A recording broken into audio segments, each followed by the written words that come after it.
mkarushiane matusi, mkafanya hivi na hivi. Hii sio kawaida. Ninachokizungumza ni ile kuhitilafiana katika nyumba. Ukisikia mtu anasema kwamba kwangu tuko shwari, siku zote ni amani tele, hatutofautiane, ujue kuna uwezekano wa aina mbili. Jambo la kwanza, huyu mtu anaweza kuwa ni mwongo. Yule mwongo ambaye pia anapenda masifa. Lakini la pili, inawezekana mmoja kati ya hawa watu wawili ana hitilafu, hana akili, hazimtoshi. Kwa sababu mtu akiwa zezeta, akiambiwa kulia, kushoto, nyuma, geuka, ataenda.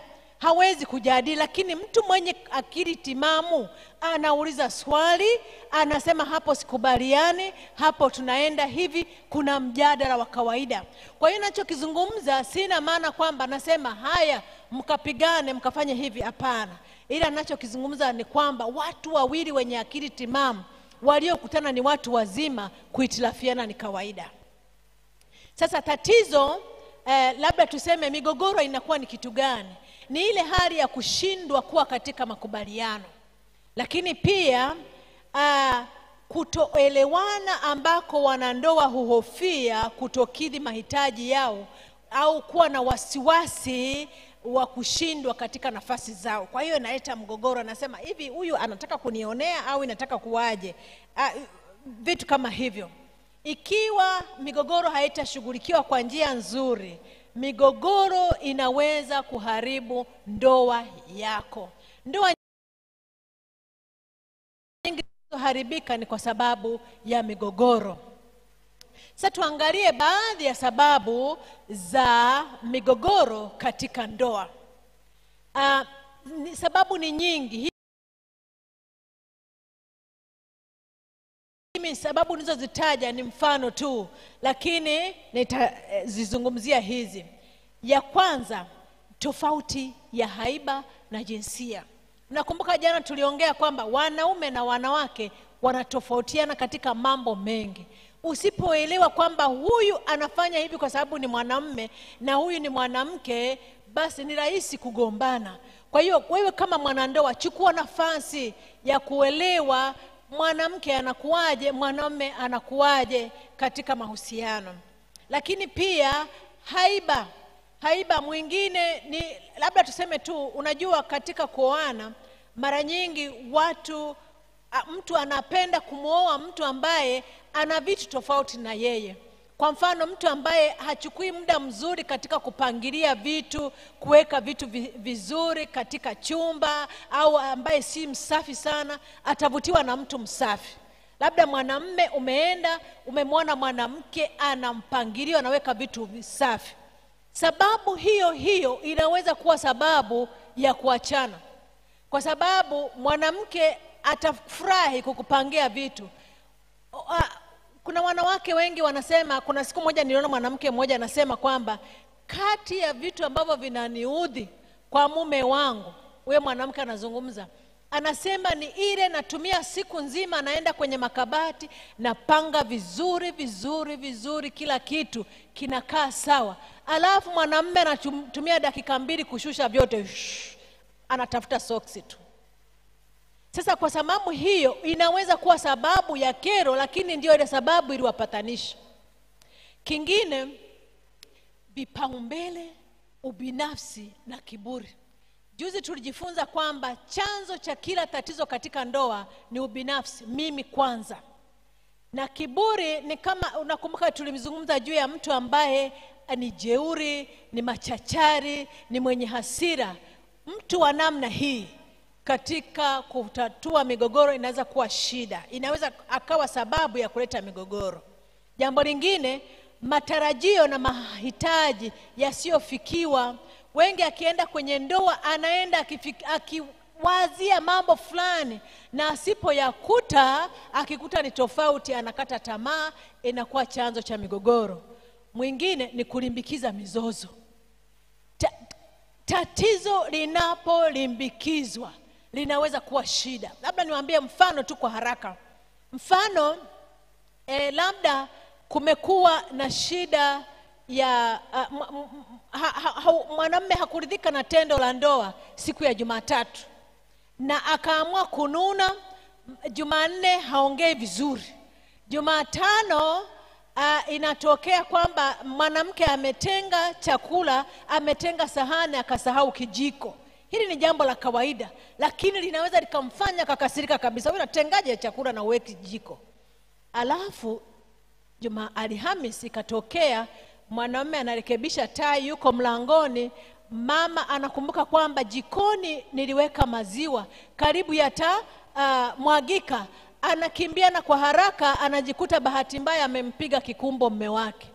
Huo moto utakao waka kwa huyo mwanamume. Atasema, yani siku hizi unanidharau mpaka unanipiga kikumbo, na ugomvi utaanza. Huenda watalazimika kwenda kwa mchungaji au kwa mzee wa kanisa wasuluhishi.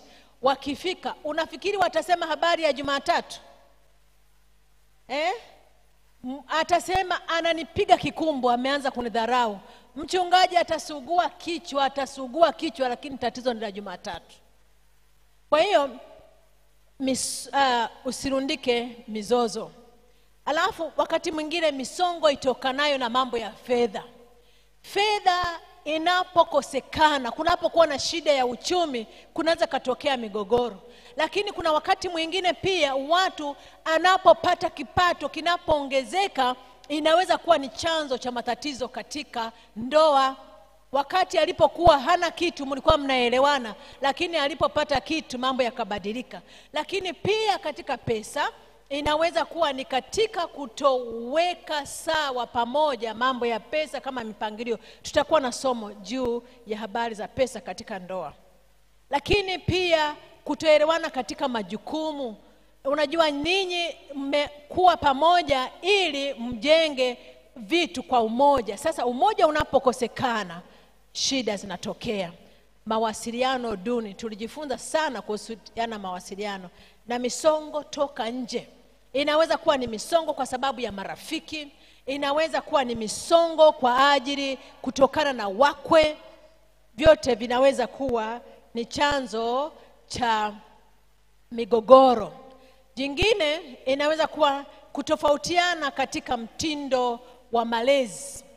Mmoja anapendelea watoto, anasema usinichapie mtoto wangu, na katika kutofautiana ikaleta mzozo.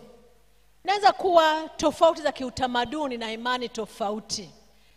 Wakati watu wanachumbiana, hawawezi kujua kwamba kuna athari ya kutofautiana, hasa katika suala la imani. Unaweza kufikiri ni rahisi, lakini mnapokuwa kwenye ndoa mnagundua kabisa kwamba imani tofauti inaweza kuwa mzigo na chanzo cha matatizo katika familia. Au hata utamaduni wa tofauti. Jambo lingine ni mabadiliko katika makuzi. Japo upo umri ambao watu wanabadilika. Kwa mfano, unashangaa watu wanaachana wakati ni wazee, ni watu wazima. Labda tu ni kwa sababu mwanamke amefikia umri wa kukoma hedhi, na yale mabadiliko katika umri yanamfanya inaleta kutoelewana na mumewe. Au unakuta mwanamume ameoa binti ni kijana sana, na kwa sababu hiyo kijana anajikuta, hasa wale baada ya kufiwa wanaume, anakuta mara nyingi anaenda anaoa binti mdogo sana. Sasa anapoendelea kubadilika katika umri, migogoro inatokea. Au pia kuna ule umri wa kati ambapo wakina baba mara nyingi wanahisi kwamba sasa huyu mama ni kama amezeeka, wanaanza kuchanganyikiwa kama wale watoto wa umri wa kupevuka. Sasa jingine ambalo nimeweka la mwisho katika mfululizo huu, lakini sio la mwisho katika sababu zinazosababisha migogoro, ni kukosa uaminifu. Tutakuwa na mada itakayozungumzia kukosa uaminifu kwa ujumla wake. Kama ulivyo, mtu anapokuwa si mwaminifu katika ndoa, unapomtilia mashaka, mgogoro umeanza. Lakini jambo lingine ambalo linaleta sana migogoro, tendo la ndoa linaleta shida. Linapozidi ni tatizo, linapokosekana ni tatizo, linakuwa chanzo cha ugomvi. Na kwa bahati mbaya hili huwa halisemwi. Na kwa hivyo kwa baadhi tu ambayo nimeyaona ya kama matatizo ni hayo, lakini yapo mengi zaidi ya hayo. Lakini tutatatua migogoro hii namna gani? Tutasema pia kwa haraka namna ambayo inaweza kutusaidia katika kutatua migogoro. Kanuni kadha wa kadha. Kanuni ya kwanza ni tafuta msaada wa Mungu.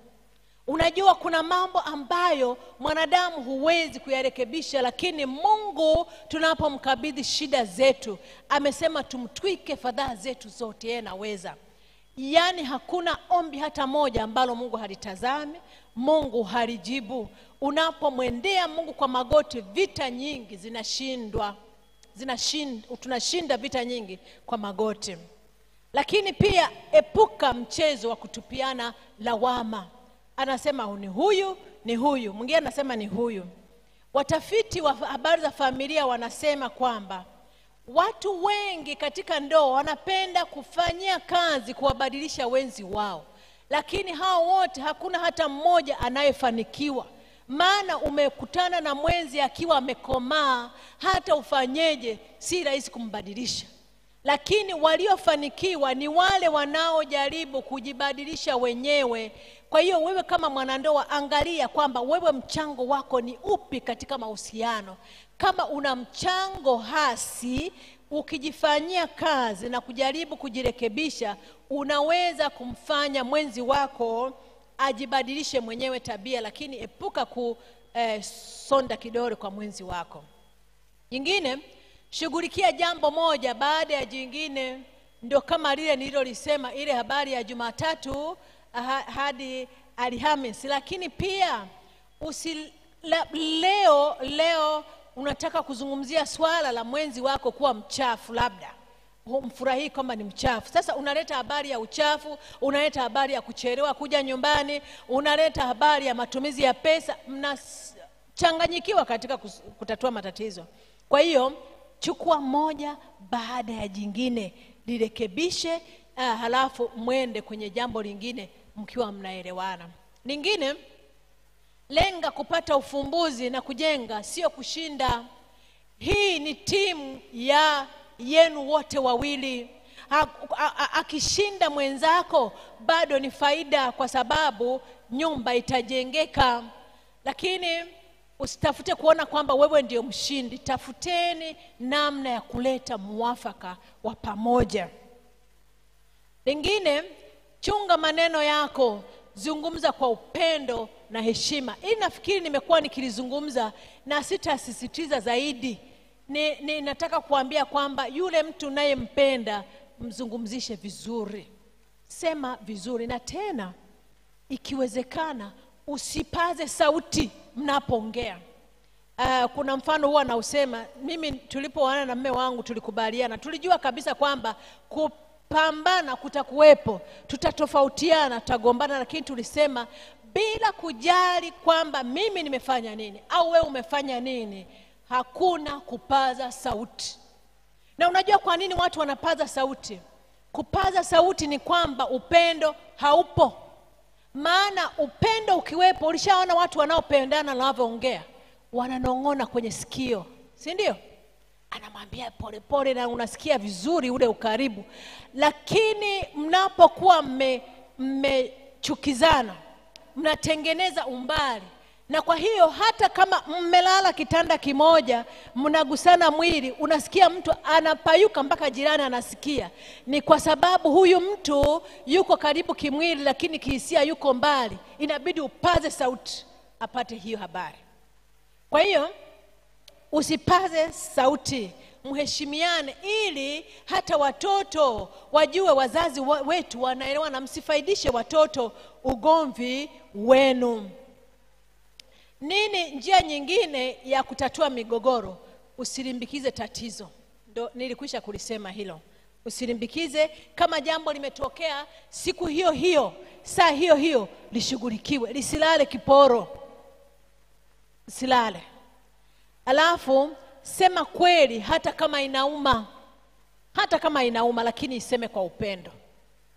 Na kusema kweli kama wewe hukukosea ni rahisi, lakini kama wewe ndio umekosea, kuna wakati unakamatwa kwenye kona ambayo inakudhalilisha, au umefanya kitu ambacho unaona kabisa kwa kweli mtu kama wewe hukupaswa kukifanya, lakini kwa sababu unataka kujilindia heshima unakana, unalikataa. Tunaambiwa kabisa katika kutatua migogoro, usikatae hata kama ni ukweli unaouma. Kubali yaishe na usiendelee na tatizo hilo. Alafu samehe ukikosewa. Mtu akikuomba msamaha, msamehe. Lakini hata kama umekosa, omba msamaha. Omba msamaha. Hili tutalizungumza, tutakuwa na somo maalum kuhusiana na kuomba msamaha. Hili ni jambo gumu kwa walio wengi, hasa mtu mwenye kiburi, mtu ambaye anaona kwamba hapa nikiomba msamaha naonekana mdogo, au atanidogodesha huyu mtu. Kwa hiyo anajitutumua, anakaa, anasema basi kama nimekosea yaishe. Huo sio kuomba msamaha. Tutajifunza juu ya namna ya kuomba msamaha. Lakini pia tafuta msaada inapobidi. Kuna wakati migogoro inakuwa mikubwa, inatisha na inaonekana wakati mwingine kuhatarisha maisha. Ni kweli, niko hapa kuambia kwamba fanya linalowezekana kujenga nyumba, kurudisha mapatano, kurudisha maelewano. Lakini unapoona kuna kuhatarisha maisha katika nyumba, basi tafuta msaada. Tafuta msaada, usinyamaze. Hakuna aibu kusema mahali panapouma. Tafuta msaada inapobidi. Nataka kusema jambo hili kwamba kuna ukweli huu kwamba hakuna mkamilifu katika ndoa. Hakuna mkamilifu hata mmoja. Lakini kuna uwezekano kutakuwa na nyakati ambapo wewe au mwenzi wako mtashindwa kutumia maneno mazuri katika mawasiliano, wakati mwingine na kusababisha fujo. Lakini msibaki hapo. Msibaki hapo. Hameni kutoka mahali hapo. Mrekebishe na mjiaminishe kabisa kwamba mtafanya vizuri, na hii ilikuwa ni bahati mbaya, na kisha muweze kuangalia uhusiano wenu na kuendelea kukua. Mungu ana agizo hili. Anasema hivi katika Warumi sura ya 12 fungu la 18, anasema ikiwezekana kwa kadiri inavyowategemea ninyi, yani inavyokutegemea wewe, inavyonitegemea mimi, sio mwingine, kaeni kwa amani na watu wote. Na mtu anayeweza kukaa na amani na watu wote anaanzia nyumbani. Kule kwetu wanasema hivi, mbuzi anaanza kula majani pale pale mlangoni anapotoka. Hawezi kutoka na kusafiri. Umeshaona mbuzi akitoka tu, akiona majani anashughulika nayo, hasubiri kwamba ngoja niende nifike marishoni, anaanzia pale. Na ndivyo ilivyo katika mahusiano, kwamba pale pale unapoanzia mahusiano, ishi kwa amani. Na hiyo amani ni kwa asili tu, itaendelea kwenda zaidi na zaidi, kuambukiza majirani, kuambukiza marafiki, kuambukiza ndugu wengine. Amani ianzie nyumbani. Kuna agizo lingine katika kitabu cha Mithali sura ya 15 fungu la 1. Anasema hivi, jawabu la upole hugeuza hasira, bali neno liumizalo huchochea hasira. Watu wanasema eti dawa ya moto ni moto, lakini sio katika mahusiano ndani ya ndoa. Dawa ya moto ni maji zima. Kwa hiyo ukiona kwamba huyu mtu amezungumza kwa hasira, amekasirika, unamjua mwenzi wako, tafuta mazingira ya kutulia kwanza, ili msawazishe jambo mkiwa mmetulia. Msisawazishe jambo mkiwa moto, mkiwa kwenye hasira. Tulieni, alafu muweze kujadili vizuri. Ninapohitimisha, nataka niseme hivi kwamba dhamiria kutatua migogoro katika nyumba yako. Migogoro, kuna mahali pengine niliambiwa kwamba wapo wanandoa ambao wana daftari. Unaona yale makaunta ya wanaonunulia watoto wakienda shule. Kuna kwaya moja, kwaya mbili, sijui kwaya tatu. Si mnajua yale makaunta watoto wanaandikia notes. Analo la kuandika makosa ya mwenzi wake. Tarehe fulani na tarehe fulani alifanya hivi. Huyo mtu hana mipango, hana mpango wa kutatua migogoro katika ndoa. Lakini pia utambue pia kwamba hapo ulipo katika ndoa au familia ni eneo lako la umishenari, ni mahali unapoandaa watu kwenda mbinguni. Usifanye mume kwa sababu amekuoa akakosa mbingu kwa ajili yako. Usifanye watoto kwa sababu wamezaliwa katika familia yako wajute kuzaliwa hapo nyumbani, kwa sababu wataupoteza uzima. Au hata huyo mke uliyemuoa asijute kwa sababu ameishi hapo. Hebu ndoa ziwe mahali pa faraja, ziwe mahali pa kukimbilia. Mtu anapokasirishwa kazini, akirudi nyumbani akute amani.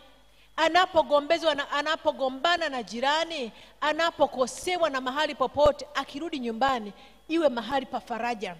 Nilimsikia mhubiri siku ile ya kwanza kabisa alipokuwa anazungumza.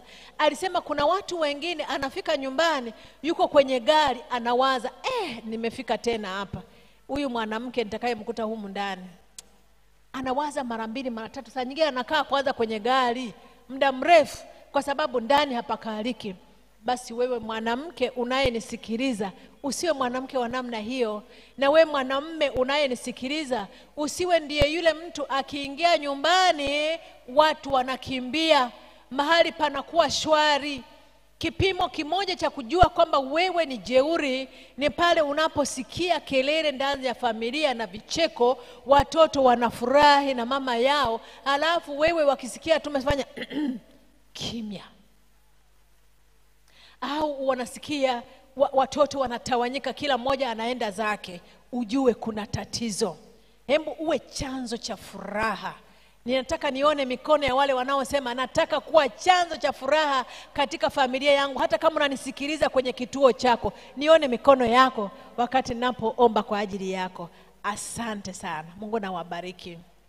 Basi tuombe.